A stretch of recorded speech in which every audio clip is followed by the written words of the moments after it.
Years ago, when I was working at Google, I had a boss that became a close friend.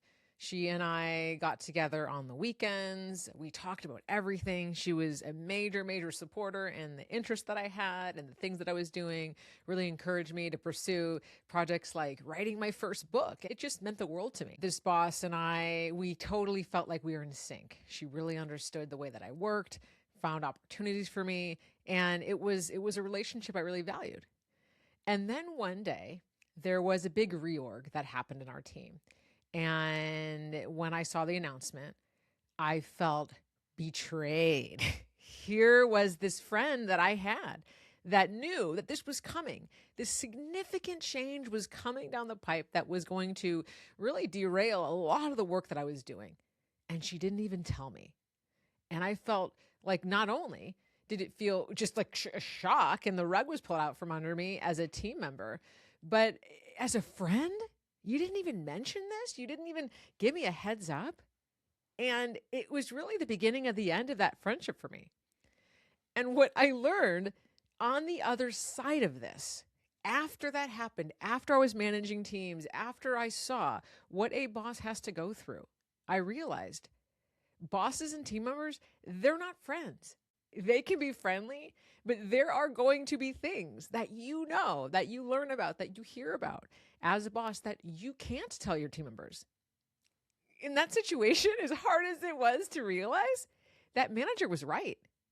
She wasn't able to share about the reorg. Yeah, it was something that had a huge implication. It could move the Google stock price. Like, that's not something that she was privy to share with me. I was her direct report. It wasn't something she was telling her friends outside of Google either, right?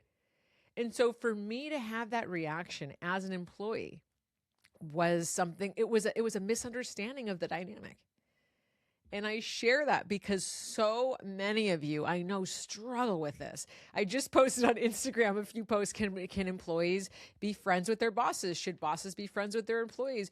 All of these sort of getting kind of a dialogue going. And my strong opinion is no, it's not a friendship. It's a different dynamic. It is one that should be very supportive. We should hopefully like the people we work with, but we're not friends with our employees, because when we cross that boundary, when it's blurry, when it feels a little bit confusing, that is the interpretation that our team members have. And you can't always tell them everything that's going on. Sometimes there's going to be a layoff coming, and you need that team to stay working, having their pedal to the metal on whatever project is until the last day. Sometimes there's going to be a reorganizational shift that's going to change the course of folks' projects, and you're not able to tell them right when you learn of it. Sometimes you might be leaving, right? You might be pursuing another role, or you might be shutting down your business, or getting acquired, or approaching a merger, whatever it is. And it's not something you can tell your teams today. And when you have that blurry line, that's when they feel betrayed. That's when they think, oh my gosh, you should have said this. You should have said, how could you do this to me? Right? These are feelings that we have of our friends, not of people that are, giving us a job, sharing a paycheck. And again, I don't mean this that we should not have environments where folks feel appreciated and recognized and valued. Actually, that's first and foremost. You got to have an environment where people feel that way. If people don't feel seen, if they don't feel recognized, if they don't feel like they have a career path, they're not going to stay anyway. That's not what we're talking about. And actually, those are not the things that make someone feel like they're in a friendship either, right? The clearer we are, the more we talk about career goals, the more we give feedback, the more we talk about expectations. Actually, that makes it very obvious when we have a manager direct report dynamic.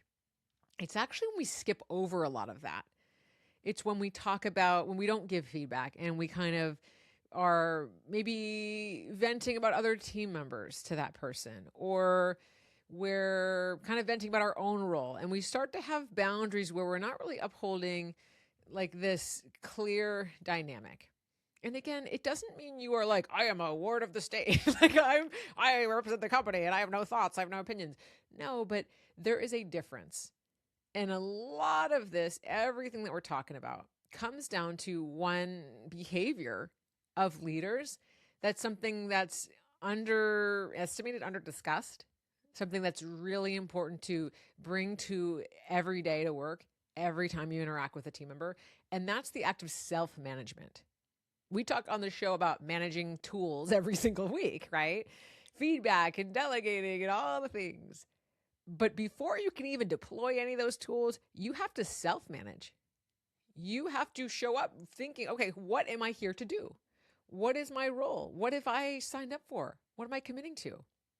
And when you are in a state of understanding that, this self-management concept, that is where you are more easily able to establish boundaries.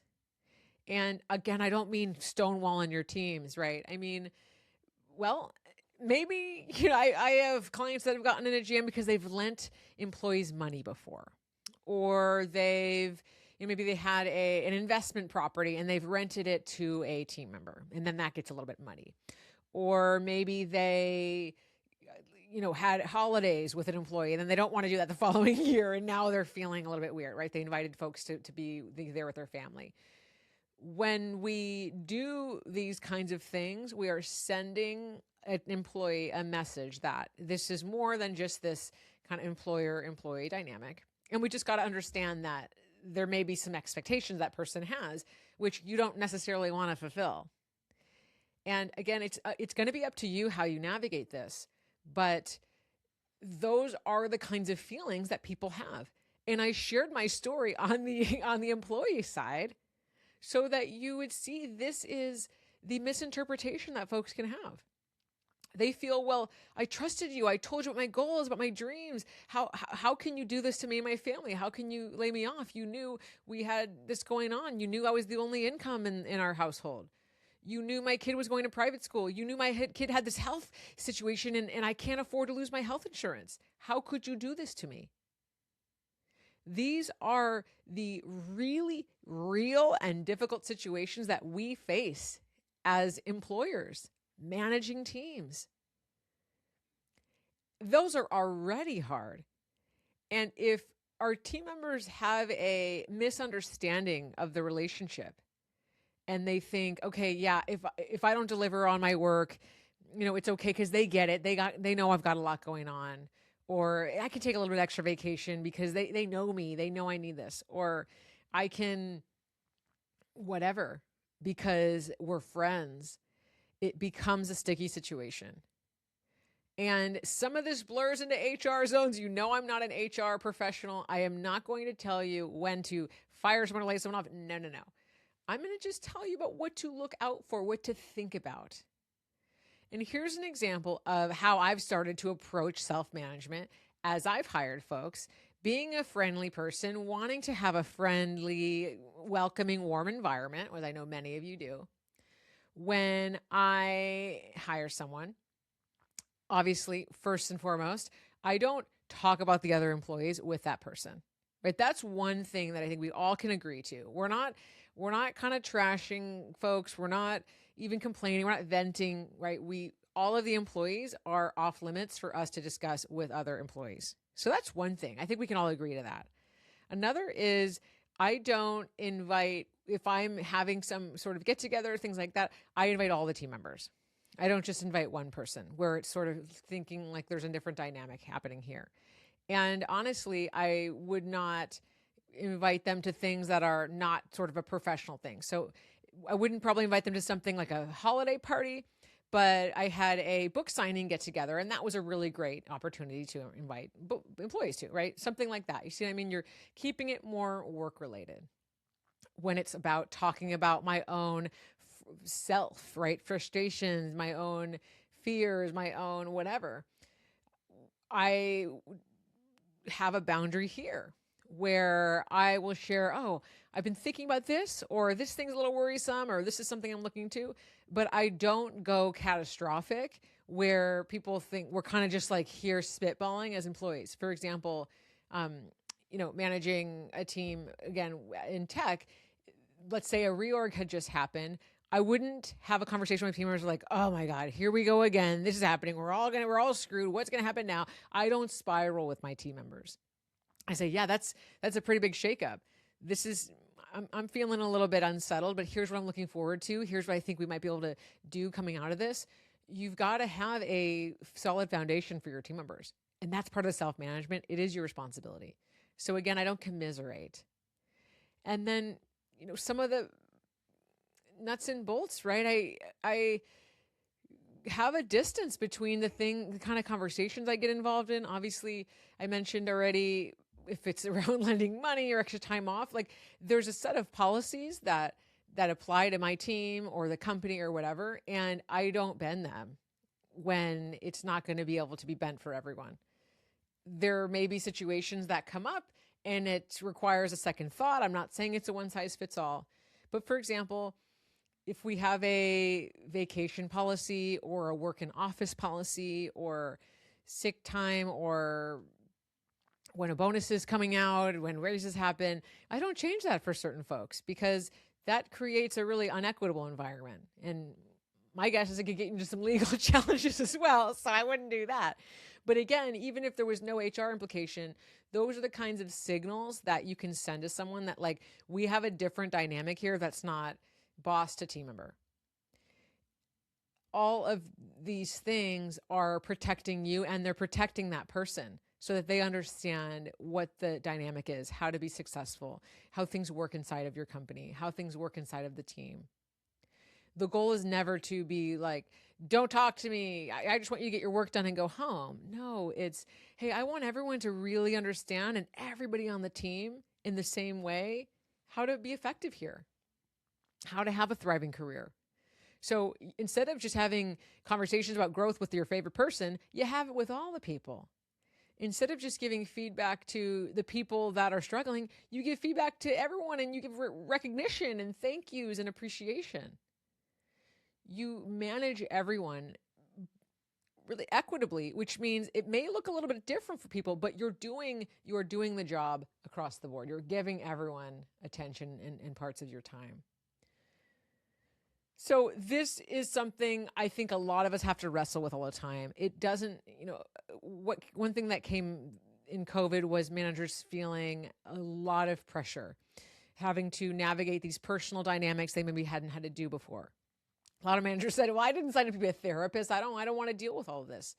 Again, it doesn't mean you don't understand and get to know your team members on a personal level.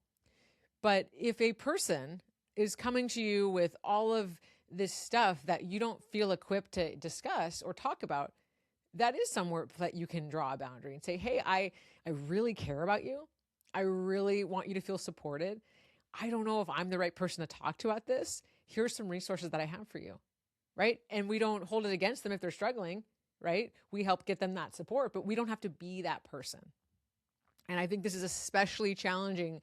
A lot of women business owners, women managers, women leaders, there can be a double standard, an expectation that you're there. You're the mama bear. You're there to come to and vent to and help with everything and be always listening and always doing. That is something that I know I've experienced it.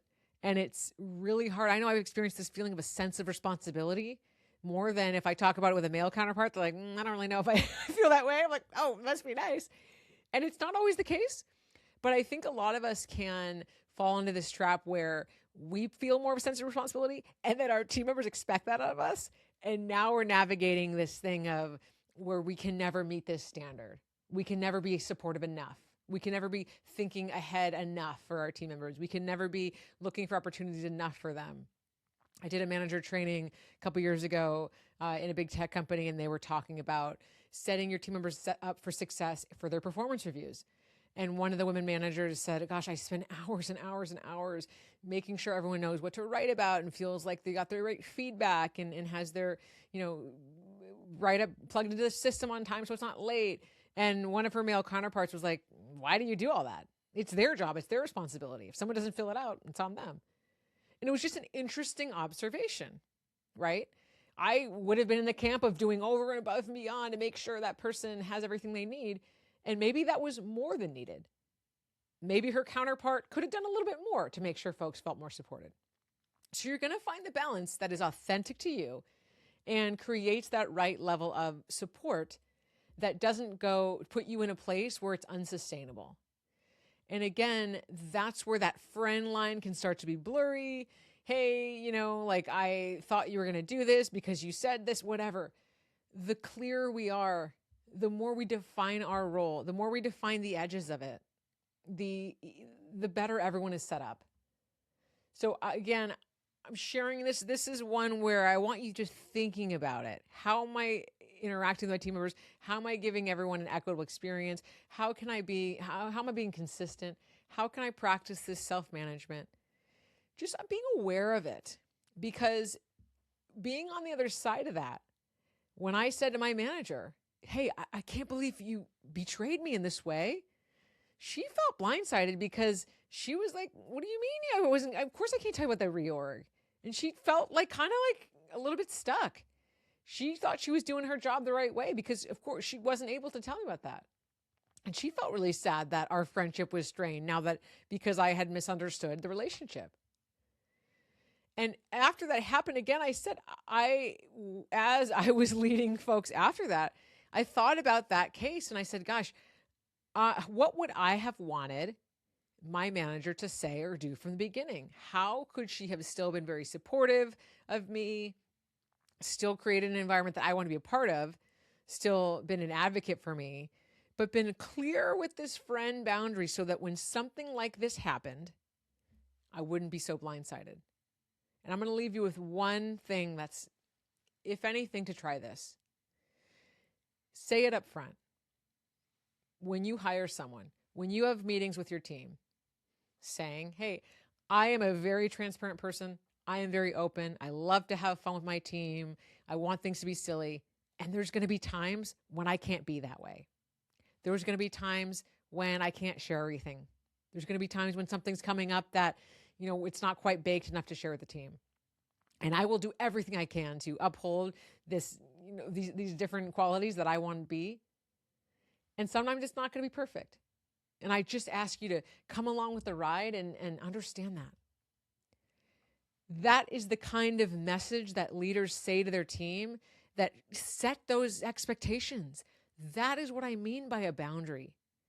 It does not mean that, again, that you have to be like, no, don't talk to me. Get away. It's just about clarity. And the more clear we are, the more everybody is set up for success. See you next time.